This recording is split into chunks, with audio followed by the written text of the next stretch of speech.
আমরা অলওয়েজ যে কাজটি করি আমাদের থেকে যারা বেটার পজিশনে আছে তাদের দেখে আফসোস করি আর নিজেকে ছোট মনে করি। কিন্তু আমরা যদি আমাদের অবস্থান থেকে নিচু অবস্থান মানুষের কথা একবার চিন্তা করি তাহলে আমরা বুঝতে পারবো আমাদের অবস্থানে আমরা কতটা হ্যাপি। অলওয়েজ আমরা একে অন্যের সাথে কম্পেয়ার করি, এতে কি হয় নিজের মনোবল দুর্বল হয়ে পড়ে, নিজের মূল্যবান সময়টাকে আমরা নষ্ট করি, অবহেলা করি। কিন্তু আমি বলছি আমার অবস্থানে আমি খুবই হ্যাপি, আলহামদুলিল্লাহ।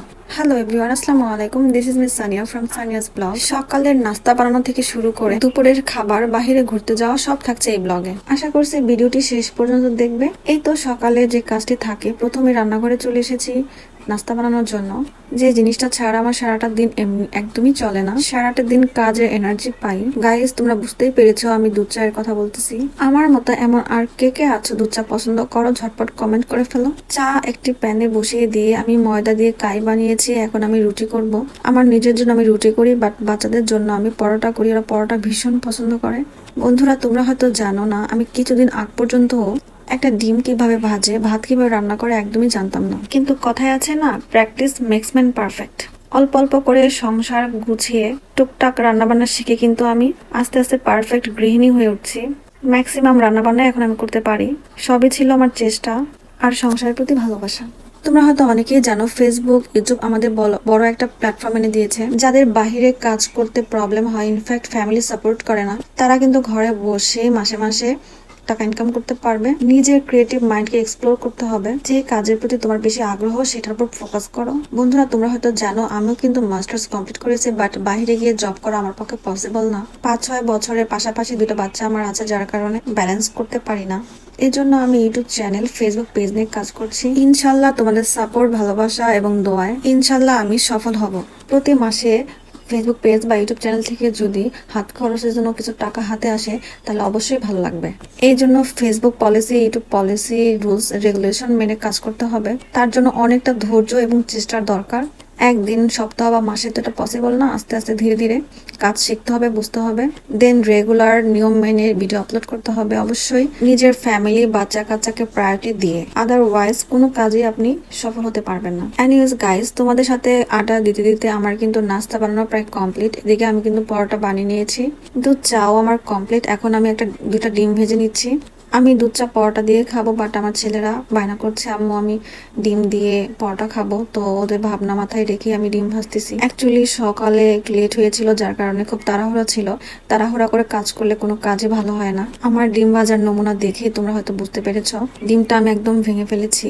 এজন্যই বলছে কোনো কাজ এত তাড়াহুড়া করতে নেই। আমরা যারা বাংলাদেশে বসবাস করি, তাদের প্রত্যেকটা ফ্যামিলিতে গিয়ে খোঁজখবর নিয়ে দেখবেন তাদের সকালের ব্রেকফাস্ট কিন্তু সাধারণত পরোটা, ডিম এসবই হয়। বাট বিদেশিরা কিন্তু সকালের ব্রেকফাস্টে হেলদি ফুড রাখে, বিভিন্ন ধরনের ফ্রুটস, ব্রেড, বাটার, জুস, এই সমস্ত খাবার। ফ্রুটস এর নাম নিতেই কিন্তু আমার নিজের গাছের কাঁঠাল তোমরা দেখতে পাচ্ছ, অনেক কাঁঠাল হয়েছে, বাট এই কাঁঠালের জাতগুলো একদমই ভালো না, খুব একটা মিষ্টি হয় না। কথাটা আমি ভুল বললাম, কয়েকটা মিষ্টি হয়, আবার দেখা যায় কয়েকটা খুব পাইনসা। আমরা যারা বাংলাদেশে বসবাস করি, খুবই দুঃখজনক একটা ব্যাপার হলো আমাদের প্রচুর কারেন্ট বিল আসে। আমার 2 মিটারে মিলে টোটাল 4000 টাকার উপরে কারেন্ট বিল এসেছে। কারেন্ট বিল, গ্যাস সিলিন্ডারের এসব বিল দিয়ে কিন্তু মোটামুটি ভাবে গ্রামে একটা সংসার চলে যায়। তো কি আর করব, কিছু তো করার নেই। গ্রাম থেকে শহরে এসেছিলাম একটু ভালোভাবে জীবনযাপন করার জন্য, তার জন্য এইটুকু স্যাক্রিফাইস তো করতেই হবে। স্যাক্রিফাইসের কথাটা বলতে মাথায় চলে আসলো, বিগত 5-6 বছর ধরে বাংলাদেশের মানুষ একটু কষ্টে আছে। একদিকে যেমন প্যান্ডেমিক ছিল, প্যান্ডেমিক বলতে তোমরা বুঝতেই পেরেছো, করোনার কথা বলতেছি। কয়েক বছর করোনা স্টে থাকার কারণে আমাদের অনেকেরই ইকোনমিক প্রবলেম হয়েছিল। গভর্নমেন্ট জব ছাড়া যারা বিজনেস করেছে, অন্যান্য চাকরি করেছে, তাদের খুব প্রবলেম হয়ে গিয়েছে। তারপর থেকে সমস্যার পর সমস্যা লেগেই আছে। বর্তমান যে টপিকটা আছে রাসেল ভাইপার, এই রাসেল ভাইপার সাপটা নিয়ে বর্তমানে আমরা সবাই আতঙ্কিত। কিন্তু তোমাদেরকে বলবো আতঙ্কিত না হয়ে একটু সচেতন হও। বাড়ির আশেপাশে ঝোপঝাড় জঙ্গলগুলো পরিষ্কার করে ফেলাও। সম্ভব হলে তোমরা যারা শহরে থাকো এখন গ্রামের দিকে যেও না। যারা গ্রামে থাকে তাদের তো আদার্স কোনো অপশন নেই, তাদেরকে ফাইট করে এটাকে মোকাবেলা করতে হবে। টিভি চ্যানেল, বিভিন্ন নিউজ দেখে তোমরা একটু সতর্ক হও। কোন কোন অঞ্চলে আপাতত রাসেল ভাইপারের প্রকোপ একটু বেশি, সেই সব অঞ্চলে একটু এড়িয়ে চলো। বাকিটা আল্লাহ তাআলার ইচ্ছা, আল্লাহ তাআলার উপর তো কোনো হাত নেই। তারপরে যতটুকু সম্ভব একটু সচেতন থাকা ভালো। এই তো বন্ধুরা, তোমাদের সাথে কথা বলতে বলতে আমার রান্না বান্না কিন্তু প্রায় কমপ্লিট। এদিকে আমি আলু ভাজা করছি। আমার আলু ভাজার করার পদ্ধতিটা খুবই সহজ। আমি সবকিছু একসাথে দিয়ে প্যানে বসিয়ে দিই, তারপর একটু নাড়াচাড়া করি, কারণ আমার অনেক কাজ থাকে, খুবই ঝটপট রান্না বান্না করতে হয়। এদিকে আমি মাছগুলো ভেজে নিচ্ছি। এগুলো হচ্ছে তেলাপিয়া মাছ, তোমরা চিনতে পারছো কিনা আমি জানি না। যেহেতু আমাদের ঈদ গেল, ঈদের পর তেমন বাজারে গিয়ে কোনো ভালো মাছ টাছ আনা হয়নি বা যাওয়া হয়নি। ফ্রিজে এই মাছগুলো ছিল, তেলাপিয়া মাছ, রুই মাছ। তো এগুলো খাওয়া শেষ করে দিন বাজারে যেতে হবে। আমার হাজবেন্ডের একটু খেতে প্রবলেম হয়, তেলাপিয়া মাছ, রুই মাছ, মুরগির মাংস এগুলো একদম পছন্দ করে না। এই আলু ভাজাটা অ্যাকচুয়ালি আমি আমার হাজবেন্ডের জন্যই করছি। সংসারে থাকতে গেলে সবার মন রক্ষা করে চলতে হয়। এত কাজ করার পরও যখন কেউ বলে আমরা ঘরে সারাদিন কি কাজ করি, তখন মনোবল ভেঙে যায়। এই জন্য সবসময় সবাইকে সাপোর্ট করতে হয়, কাজে উৎসাহ দিতে হয়, তাহলে কাজ করতে খুবই ভালো লাগে। এই দেখো গাইস, আমি কিন্তু মাছ ভাজতে ভাজতে একটা মাছ ফেলেই দিলাম। রান্নাঘরে কত কষ্ট করে কাজ করি, এটা যদি সবাই বুঝতো তাহলে হয়তো মনে একটু শান্তি পেতাম, রিল্যাক্স হতো। তো ভিউয়ার্স, এদিকে আমার মাছ ভাজা কমপ্লিট। এগুলো এখন আমি তুলে নিচ্ছি, কারণ এখানে যে পরিমাণ তেল আছে এটাকে আমি নষ্ট করব না, আমি তরকারিতে দিয়ে দিব। সব প্রোডাক্টের এখন এত দাম, কোনো কিছুই আর ওয়েস্ট করতে ভালো লাগে না। একেই হয়তো বলে নিজের সংসার। আসলে নিজের সংসার না হলে কখনোই সাংসারিক মন মাইন্ড তৈরি হয় না। কত কিছু আমরা ওয়েস্ট করি, কিন্তু রান্না বান্না করতে আসলে কোনো কিছু ওয়েস্ট করতে মন চায় না, কারণ কষ্ট করে আমরা রান্না করি। আর হাজবেন্ড তো অনেক কষ্ট করে অর্থ উপার্জন করে আমাদের মুখে হাসি ফোটানোর জন্য। সবাই মিলেমিশে থাকার আনন্দটাই অনেক। এই তো আমি মশলাগুলো ভালো মতো কষিয়ে নিলাম। এগুলো হচ্ছে কচুরমুখী, অনেকে কচুর ছড়াও বলে, আবার কোনো কোনো অঞ্চলে কচুর ঘাটি বলে। কিন্তু আমার গ্রামের বাড়ি মানিকগঞ্জ, সো এখানকার মানুষ কিন্তু এটাকে কচুরমুখী বলে। বাংলাদেশের বাইরে যদি কেউ থেকে থাকো বিদেশে, তারা অবশ্যই কমেন্ট করে জানাবে তোমরা এই ভেজিটেবলের কি নাম দাও, আমি জানি না। আর বরিশালের দিকে মানুষ এটাকে কচুর ছড়া বলে, কেউ কেউ আবার কচুর গাছিও বলে। যাই হোক, এই কচুরমুখী দিয়ে চিংড়ি মাছ, তেলাপিয়া মাছ, ইলিশ মাছ খেতে আমার কাছে দারুণ লাগে। এগুলো ছিল আমার দুপুরের রান্না, এই জন্য অল্প পরিমাণে নিয়েছি। আমি রাতে অন্য একটা রান্না করবো ভেবে রেখেছি, যেহেতু বিকেলে একটু বাইরে যাব, তাই দুপুরে খুব একটা চাপ নেই নাই। রাতের জন্য কি খাবার রান্না করছি তা দেখতে হলে অবশ্যই নেক্সট ব্লগ তোমাদের দেখতে হবে। আমরা যারা ইউটিউব চ্যানেল, ফেসবুক পেজ নিয়ে কাজ করছি, তোমাদের উদ্দেশ্যে বলছি, আমরা একে অপরের সহযোগী, প্রতিযোগী নই। মনের ভিতরে হিংসা রেখে কখনোই ইউটিউব চ্যানেল, ফেসবুক প্ল্যাটফর্মে ভালো কিছু করা যাবে না। সামনে যে ভিডিওগুলো আসবে সেগুলো মিনিমাম কিছুক্ষণ দেখে তারপরে স্ক্রল করতে হবে। যদি তোমরা অন্যের ভিডিও দেখো, এতেও কিন্তু তোমার রিচ এঙ্গেজমেন্ট বেড়ে যায়। আর উইকলি যে চ্যালেঞ্জগুলো থাকে সেগুলো পূরণ করতে হলে অবশ্যই ফেসবুক পলিসি রুলস তোমাদের মানতে হবে। সেজন্য বেশি বেশি ভিডিও দেখতে হবে, কমেন্ট করতে হবে, অ্যাক্টিভ থাকতে হবে। অন্যের কন্টেন্টগুলো বেশি বেশি দেখতে হবে, তাহলে কাজের আইডিয়া পাওয়া যায়। আর টাইম মতো যদি তুমি ভিডিও আপলোড করো, অবশ্যই ভিউ বাড়বে। অনেকগুলো অটো অ্যাপ্রুভাল গ্রুপ থাকে, সেখানে তুমি চাইলে তোমার ভিডিওগুলো আপলোড দিতে পারো। তাতে যদি কেউ শেয়ার করে দেয় তাহলে কিন্তু তোমার ভিউ আরও বাড়বে। সো ডিয়ার ফ্রেন্ডস, আমার এই ইনফরমেশনগুলো তোমাদের যদি কোনো কাজে আসে, অবশ্যই একটি লাইক দিয়ে দাও। আর তোমাদের যদি কোনো ভালো আইডিয়া থাকে, অবশ্যই আমার সাথে শেয়ার করবে। এই তো ডিয়ার ফ্রেন্ডস, আমার কিন্তু রান্না বান্না কমপ্লিট, তোমরা দেখতে পাচ্ছ। আর এখন যে ফ্রুটসগুলো তোমাদের দেখাবো, এই ফ্রেশ ম্যাঙ্গো, এটা আমাদের নিজের গাছের। আমার বাবার বাড়ি মানিকগঞ্জ, আমার মা ওখান থেকে পাঠিয়েছে। এই আমগুলো এত মিষ্টি বলার বাহিরে, তোমাদেরকে আমি একটু কেটে দেখাচ্ছি।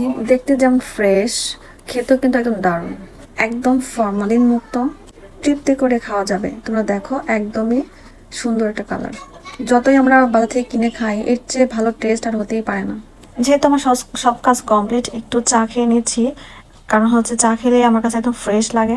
যত কাজই করি না কেন, এই এক কাপ চা আমার সমস্ত ক্লান্তি দূর করে দেয়। একটু রেস্ট নিয়ে এখন আমি রেডি হব বাইরে যাওয়ার জন্য। আমার কিছু প্রয়োজনীয় জিনিস কেনার ছিল, সেই জিনিসগুলো আমাদের লোকাল এরিয়াতে পাওয়া যায় না। তাই কোথায় যাচ্ছি দেখতে হলে অবশ্যই ভিডিওটি শেষ পর্যন্ত দেখতে হবে। তার আগে তোমাদেরকে আমি এই ড্রেসটা দেখাচ্ছি।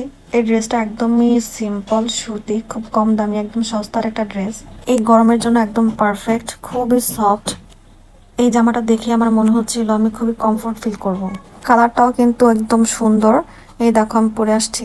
যখন আমি জামাটা পরেছি তখন আমার কাছে মনেই হয় না এই ড্রেসটা যত কম দাম। সেই সাথে একটু ভাব নিলাম, বলে না হালকার উপর ঝাপসা, সিম্পলের মধ্যে গর্জিয়াস।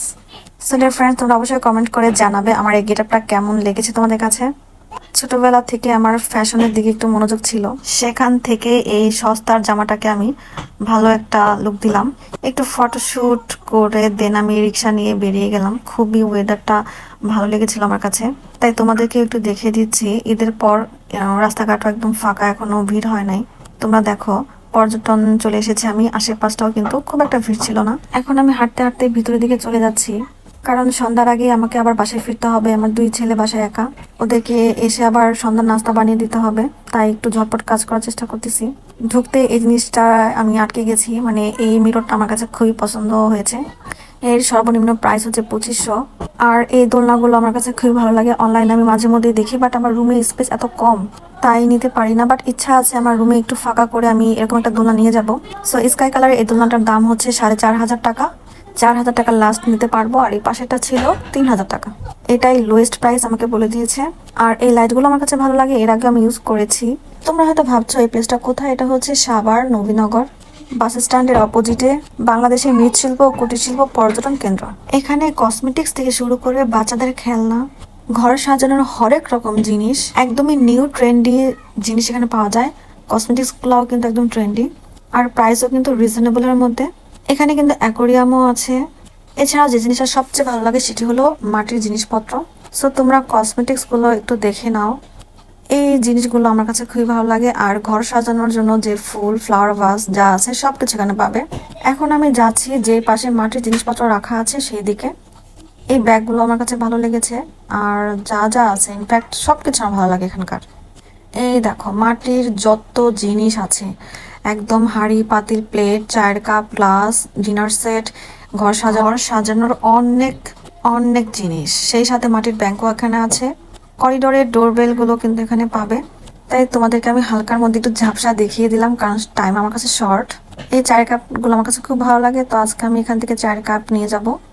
এছাড়াও আমি কি কি জিনিস নিলাম সেগুলো তোমাদেরকে দেখাবো বাসায় ফিরে, কারণ আমি খুবই তাড়াহুড়া করছিলাম কখন আমি বাসায় যাব। কারণ তোমাদেরকে তো বললামই আমার 2 ছেলেকে আমি বাসায় রেখে এসেছি।